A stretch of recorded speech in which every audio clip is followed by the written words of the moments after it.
안녕하세요. 오늘도 사연살롱을 찾아주셔서 감사합니다. 서울에 사는 30대 여성이에요. 저는 얼마 전 7년 사귄 남친과 파혼을 했어요. 정확히 말하자면 제가 파혼을 당한 거죠. 그렇다고 해서 제가 파혼당한 얘기를 하려는 건 아니에요. 제가 하고 싶은 건 그 이후 벌어진 일에 대한 얘기거든요. 전 정말이지 32년을 살면서 이런 황당한 경우는 처음이에요. 그래서 이렇게 얘기를 해보려고 합니다. 아마 제 얘기를 들어보시면 제가 왜 이럴 수밖에 없었는지 이해가 되실 거예요. 남친과 저는 7년 연애 끝에 결혼을 하게 됐어요. 교제 기간이 긴 연인들 대부분이 그렇듯 이런 경우 여자 쪽에서 먼저 결혼 얘기를 꺼내기 마련이죠. 저희 커플도 그랬어요. 사귄 지 2년이 넘어갈 무렵부터 저희 부모님께선 결혼을 하든 헤어지든 양당 간 결정을 내리라고 닥달을 하셨었죠. 처음엔 할 때 되면 할 거라고 큰 소리를 쳤었지만 3년, 4년, 해를 넘어가면서부터 슬슬 부모님 눈치가 보이기 시작하더라고요. 그러다가 5년 차에 접어들면서부터는 저도 남친도 헤어질 생각은 눈꼽만큼도 없으니 조금만 기다려달라고 무릎 꿇고 부탁드릴 지경에 이르렀죠. 홍기가 찼음에도 불구하고 결혼도 않고 이렇게 오래 연애를 하게 된 데는 이유가 있어요. 바로 남친의 취업 때문이었죠. 남친은 대학을 졸업하고 한동안 취직이 안 돼서 울며 겨자 먹기로 공무원 시험을 준비했었거든요. 근데 그게 어디 쉽나요? 뜻하는 바가 있어 죽을 각오로 뛰어든 사람도 번번이 떨어지는 시험인데. 결국 남친은 공시에 4년이나 매달려봤지만 결과는 늘 불합격이었어요. 그동안 학원비며 고시원비, 식비에 교통비까지 남친이 숨쉬는 것 빼고 들어간 모든 것들을 서포터해온 저로서는 억장이 무너지는 일이었죠. 친구들은 하나 둘 괜찮은 남자들 만나 결혼을 하는데 전 7년을 이 남자 옆에서 세월만 까먹고 있었으니 왜 안 그렇겠어요. 세월뿐인가요? 그간 남친 뒷바라지 하느라 직장 생활을 그렇게 했음에도 돈 한 푼 못 모으고 결혼도 부모님한테 손 벌려 해야 할 판이었죠. 다행히 아빠가 사업체를 운영하고 계셔서 도움받는 건 문제가 아니었지만 그래도 30이 넘는 성인이 결혼 자금까지 부모님 주머니에서 털어가야 한다는 건 좀 창피했어요. 그간 내가 번 돈 내가 실컷 써보기라도 했으면 억울하지도 않지. 이건 모르긴 해도 그간 남친한테 들어간 돈으로 백을 사 모았더라면 지금쯤 제 옷장은 명품백으로 가득했을 거예요. 주변에 이 사실이 알려지면 남친이 곤란할까봐 비밀로 해왔던 탓에 말 그대로 전 벙어리 냉가슴 앓는 처지로 혼자 버텨야 했어요. 근데 남친은 그런 제 마음을 알기나 하는 건지 너무도 천하태평인 거예요. 그러던 어느 날이었어요. 오랜만에 대학 동기들과 만났는데 동기 중 하나가 그 자리에 남친을 데리고 나왔더라고요.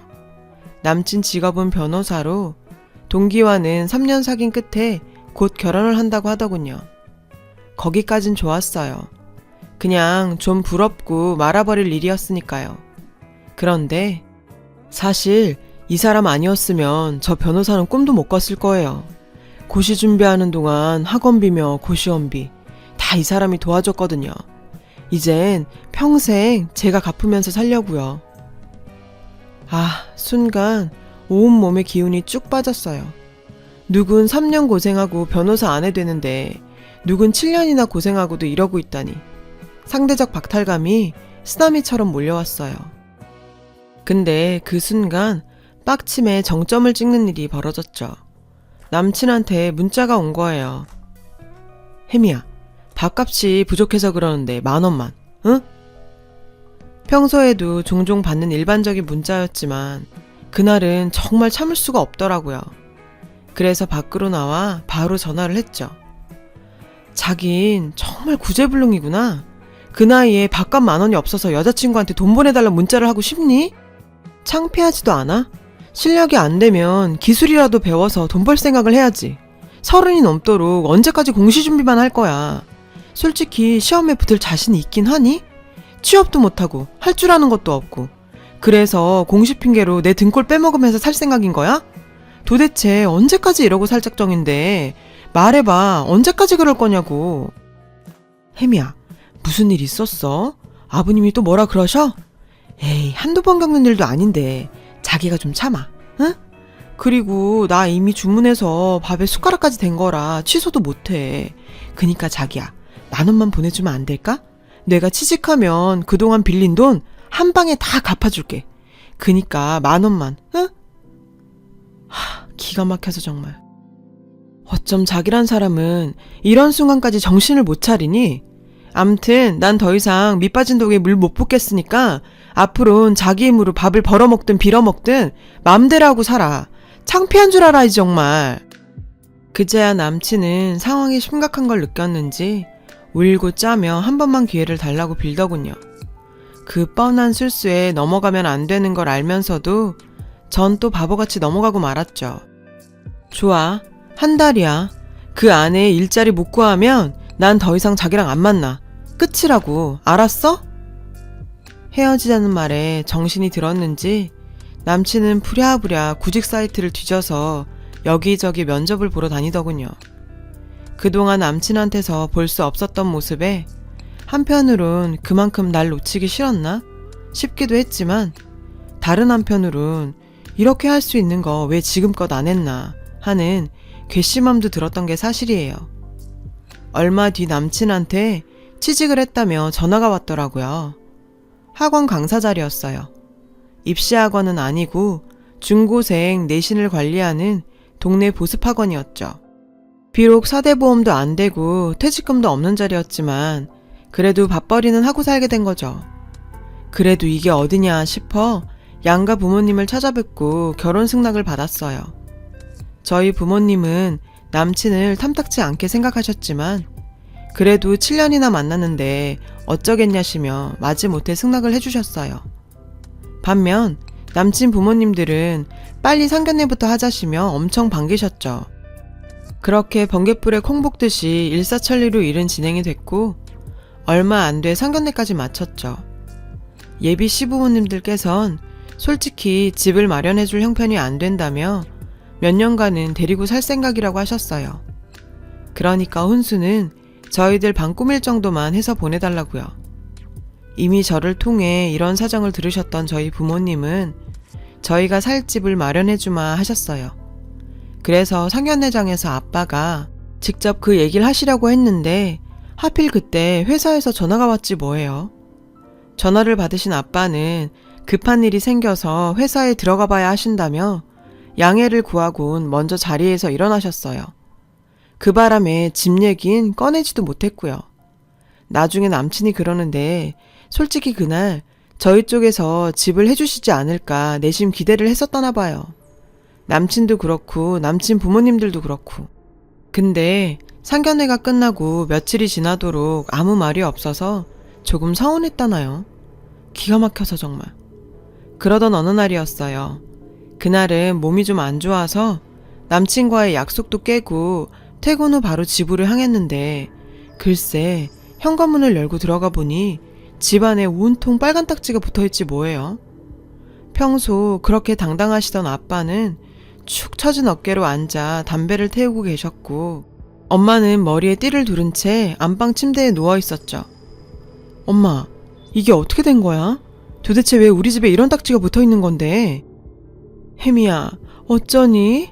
네 아빠 회사 곧 넘어간단다. 아이고, 늦음하게 이게 웬일이라니. 엄마는 참았던 눈물을 흘리셨어요. 아빠는 거실 소파에 앉아 줄담배만 피워댔죠. 그날 이후 우리 집은 전과는 다른 생활을 하게 됐어요. 부자는 망해도 3년 간다더니 겉도 부자 나름이더라고요. 있는 돈 없는 돈 다 긁어 모아서 서울 외곽에 싼 전셋집 하나 구하고 나니 끝이었죠. 당장 먹고 살 일부터 걱정이었어요. 그래도 다행인 건 엄마랑 아빠가 긍정적인 분들이라는 거예요. 집이 망해서 산동네로 이사를 왔는데도 글쎄 비바람 막아주고 등 붙일 전셋집 하나 남아서 얼마나 다행이냐며 이삿날 짜장면을 그렇게 맛있게 드시더라고요. 어차피 잃은 재산에 연연하기보단 앞으로 먹고 살 일이나 구해야겠다면서 아빤 곧장 인력센터에 가서 등록을 하셨어요. 그리고 며칠 뒤 땡땡동에 있는 아파트에 경비로 나가게 되셨죠. 이렇게 우리 가족이 인생의 부침을 겪고 있던 어느 날 낯선 번호로 문자가 하나 날아왔더라고요. 혜미양, 인연은 여기까지인 걸로 합시다. 아무리 생각해도 파혼이 답인 것 같네요. 부디 좋은 인연 만나 행복하기를 빕니다. 밑도 끝도 없이 파혼이라니? 도대체 누가 보낸 건가 싶어서 주소록을 뒤져봤지만 없더라고요. 파혼 얘기가 적힌 걸로 봐선 남친과 연관된 사람이 아닐까 싶어 남친한테 전화를 했어요. 근데 안 받더라고요. 그래서 문자를 남겼죠. 혹시 이거 자기가 보낸 거냐고요. 그랬더니 미안, 아버님 사업 그렇게 돼서 한창 힘들 텐데 이런 결정 내려서 미안해. 아, 그리고 그 번호는 우리 아빠 번호야. 아빠가 아무래도 서로 껄끄러울 테니까 이렇게 끝맺는 게 좋겠다고 하셔서 내 전화번호 알려드렸어. 그럼 용기 잃지 말고 잘 지내. 안녕. 아니, 이게 무슨 개풀 뜯어먹는 소린지 정말 황당해서 말이 안 나오더라고요. 7년이나 뒷바라지 해줬더니 아빠 회사 망하자 바로 손절이라니. 아니, 그것도 파혼 얘기를 문자로 하다니 말이 돼요? 해고 문자 받았다는 얘긴 들어봤지만 살다 파혼 문자를 받게 될 줄이야. 전 당장 남친한테 전화를 걸었어요. 근데 이 인간이 안 받더라고요. 그래서 회사에 반차를 내고 남친네 학원으로 달려갔죠. 아직 수업 전이라 교무실에서 동료 강사들과 티타임을 갖고 있더군요. 남친은 갑작스런 제 등장에 화들짝 놀라선 저를 끌고 밖으로 나갔어요. 여긴 왜 왔어? 내 문자 못 받았어? 받았지. 그러니까 왔잖아. 그런 문자 받고 안 올 여자가 어딨니? 진짜 어이가 없어서 말이 안 나온다. 어떻게 파혼 얘기를 문자로 하니? 넌 원래 그런 놈이니까 그런다 쳐. 근데 너희 아버지는 어른이 어떻게 일 처리를 그렇게 하시니? 결혼이 애들 장난이야? 문자 한 통 틱 날리면 끝날 일이야. 그래, 그건 일단 접어두고 이유나 좀 듣자. 도대체 내가 왜 파혼을 당해야 되는지 그 이유나 좀 알자고. 그러자 남친이 피식 웃으며 말했어요. 몰라서 묻는 거야? 너네 집 망했잖아. 그 형편에 결혼이 가능하겠니? 솔직히 그런 건 우리가 말하기 전에 니네 부모가 먼저 결단을 내렸어야 하는 거 아니야? 아니, 막말로 딸내미 혼수도 못 해줄 형편에 결혼을 진행한다는 게 말이 되니? 양심이 있어야지. 뭐? 양심? 너 지금 제정신이야? 다른 사람은 몰라도 네가 어떻게 내 앞에서 양심이란 말을 해? 지난 7년간 내 돈 받아먹고 살던 게 우리 집 망하자마자 손절하면서 양심? 네가 양심이 있는 놈이라면 나한테 이러면 안 되지. 그동안 난 지질이 궁상인 널 7년이나 봐줬어. 그뿐이야? 가망도 없는 네 꿈에 7년간 내 월급의 3분의 1을 쏟아부었어. 근데 네가 어떻게 나한테 이럴 수가 있어? 네가 사람이면 이러면 안 되지. 전 주먹을 부들부들 떨며 소리쳤어요. 근데 남친은 그런 절 비웃으며 지갑을 꺼내더군요. 그리고 5만 원짜리 한 장을 내밀며 힘들 텐데 택시 타고 가라. 난 수업이 있어서 들어가 볼게. 남친은 절 바닥에 남겨둔 채 학원 건물로 들어가 버렸어요. 순간 온몸에 힘이 빠지는 것 같았어요. 아, 정말 끝이구나 하는 생각이 들었죠. 그 생각이 들고 나니 더 이상 미련 없이 끝낼 수 있겠다 생각이 들었어요. 그래서 그대로 털기로 했어요. 집으로 돌아가 부모님께 남친 집에서 파혼을 하자고 했다고 말씀드렸어요. 아빠는 정말 담담하게 알겠다고 하셨죠. 그날 밤 아빠가 절 부르시더라고요. 포장마차에 가서 소주 한잔 하자고요. 아빠랑 포장마차에서 꼼장어에 소주를 마시는데 좋더라고요. 파혼 당한 날 누가 이렇게 아빠랑 포차 데이트를 하겠어요. 그때였죠. 아빠가 힘들게 말씀을 하셨어요. 미안하다. 아빠가 우리 딸 인생을 망쳤구나. 그 말에 순간 욱하더라고요. 아빠, 그게 무슨 소리야. 아빠가 내 인생을 망친 게 아니라 망가질 뻔한 내 인생을 아빠가 구한 거야. 생각해봐. 우리 집 망하자마자 손절하는 남자라면 결혼 후에도 뭔 일 터졌을 때 내 손 잡아주기는커녕 지한테 도움 안 되면 제일 먼저 날 버렸을 놈이야. 그딴 놈하고 결혼까지 안 간 게 얼마나 다행이야. 안 그래 아빠? 제 말에 아빠는 고개를 끄덕이셨어요. 그리곤 딸, 아빠 이렇게 안 무너져. 너도 알지? 아빠가 얼마나 강한 사람인지. 다시 예전처럼 잘 살진 못하겠지만 아빠는 엄마랑 우리 딸 옆에서 꿋꿋하게 건강하게 열심히 살아낼 거다. 그러니까 우리 딸도 기운 내는 거다. 알았지? 그날 아빠와 마셨던 소주는 제 인생 최고의 소주였어요. 그렇게 파혼 사건을 잊고 다시 예전 모습으로 돌아간 어느 날이었어요. 낯선 번호로 전화가 왔더라고요. 혜미양, 나 민재 아빠예요. 맙소사, 남친 아버지셨어요. 그간 잘 지냈어요?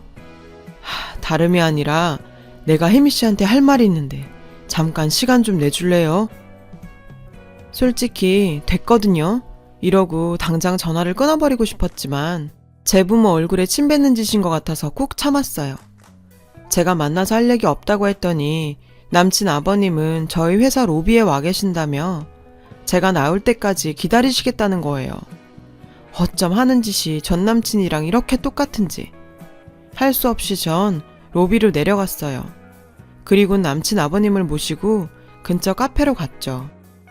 혜미양, 그땐 내가 생각이 짧았어요. 이해해 주길 바래요. 아버님 사업에 그렇게 되고 한창 힘들 시기였는데 파혼까지 당해서 충격이 컸을 거라고 생각해요. 그래서 말인데 그 혼사 다시 진행하는 건 어떨까 하는데 혜미양 생각은 어때요? 헐, 정말 황당했어요. 다 끝난 결혼을, 그것도 자기들이 깨자고 한 결혼을 다시 하자고요? 기가 차서 말도 안 나왔죠. 그래서 잠깐 화장실에 좀 다녀온다고 하고 남친한테 전화를 했어요. 그랬더니 아빠가 결국 너한테 가셨구나. 혜미야, 사실은 우리 엄마 얼마 전에 병원에서 치매 판정 받으셨어. 아빠가 충격이 크셨지. 엄마 그렇게 되고 아빠가 그러시더라. 혜미 너도 아빠 일로 충격 심했을 텐데 우리가 너무했던 것 같다고. 비슷한 입장이 돼보니까 알겠다고 말이야. 어려울수록 서로 돕고 살았어야 하는 건데. 그래서 우리 결혼 허락해 주신다고 그러셨거든. 에이, 내가 먼저 전화하라고 그랬는데 아빠가 먼저 가셨네. 그건 그렇고 혜미야, 우리 다시 시작하자. 난 역시 너 없이는 안 되겠어. 저요, 평소에 사리를 느낀다는 말이 이해가 안 갔었거든요. 어떻게 사람이 사람을 죽일 마음을 품을 수 있나 했는데 가능하네요. 남친놈이 제 눈앞에 있었더라면 저요, 그날 살인을 저질렀을지도 몰라요. 이게 어디서 약을 팔아? 야, 내가 널 모르냐? 뭐? 나 없이는 안 돼? 넌 어쩜 하나도 안 변하고 그대로냐? 솔직히 너 지난 7년 동안 내가 주는 돈 꽁으로 따박따박 받아먹고 살다 네 손으로 돈 벌어먹고 살려니 힘들어서 그런 거 아냐. 넌 날 그리워하는 게 아니라 내가 주는 돈을 그리워하는 거 아니냐고. 어디서 이런 그지 발사계 같은 게. 야, 네가 보기엔 내가 한 번 밟은 똥을 또 밟을 정도로 멍청해 보이냐? 어디서 개수작이야. 내가 더럽고 치사해서 그냥 넘어가라고 했는데 넌 도저히 안 되겠다. 너 지난 7년간 네가 나한테 받아간 돈 그거 다 물어내. 네 입으로 취직하면 한 방에 갚아주겠다 호언장담했었지? 네가 보낸 문자에도 돈 갚겠다는 말이 수도 없이 써있더라. 내가 네 손에 직접 쥐어준 돈은 거지 동량 줬다고 칠 테니까 계좌이체 한 것만 보내. 겉만 해도 수년간 네 월급은 통째로 보내야 할 거다. 어떻게 싸바싸바해서 돈 떼먹을 생각이라면 일찌감치 집어치우셔. 나 당장 변호사 사무실 가서 너한테 소장 날릴 테니까. 알았어? 어디서 그지 같은 게 내 앞에서 질척이고 있어. 끊어! 남친한테 한바탕 쏟아부은 전 테이블로 돌아와 남친 아버지한테 한마디 했어요. 아저씨, 인생 그따위로 살지 마세요. 그러니 아들이 아버지를 닮아 그 모양이죠. 예비사도 망했다니까 잽싸게 손절하시던 그 모습 저 절대 못 잊어요. 아내분이 치매 판정 받으셨다고요? 그래서 똥기저귀를 갈아줄 며느리가 필요하셨던 모양이네요. 그런 거라면 번지수 잘못 찾았어요. 전 제가 싼 똥 치우느라 바쁘거든요. 되게 아드님 말이에요. 저 이 길로 변호사 사무실에 가서 대개 아들한테 날릴 소송 의뢰해야 하거든요. 그 일만으로도 엄청 바쁠 예정이라 더 이상 아저씨 얘기를 들어드릴 짬이 안 나네요. 그러니까 엄한 데서 헛짓하지 마시고 얼른 집으로 가셔서 사모님 똥기저귀 가는 연습이나 하세요. 아셨어요? 그리고 한 번만 저한테 이러시면 스토커로 신고합니다. 전 자리를 박차고 나왔어요. 그제야 그간 제 가슴을 꾹 누르고 있던 돌덩이가 빠져나간 것처럼 시원하더군요. 솔직히 그동안 남친놈한테 멍청하게 당하고 찍소리도 못하고 헤어진 게 천추의 한이 됐었는데 이렇게 한 방 먹일 기회를 얻을 수 있어서 다행이었어요. 소송이요? 제가 소송한다는 말 듣고는 남친이 돈을 보냈더라고요. 다는 아니고 100만 원이요. 매달 100만 원씩 꼬박꼬박 보내겠다더군요. 그래서 각서 한 장 받아서 공증해 놨어요. 이런 거 안 만들어 놓으면 언제고 떼먹을 놈인 거 아니까요. 저요, 앞으로 다시는 예전처럼 호구로 살지 않을 거예요. 그러기엔 엄마 아빠의 가르침대로 제 인생은 너무 소중하니까요. 제 사연을 들어주셔서 감사드려요. 행복한 하루 되세요. 여러분, 사연 댓글에 응원과 현명한 조언 부탁드려요. 좋아요와 구독은 저에게 큰 힘이 됩니다. 오늘도 좋은 일 가득하세요.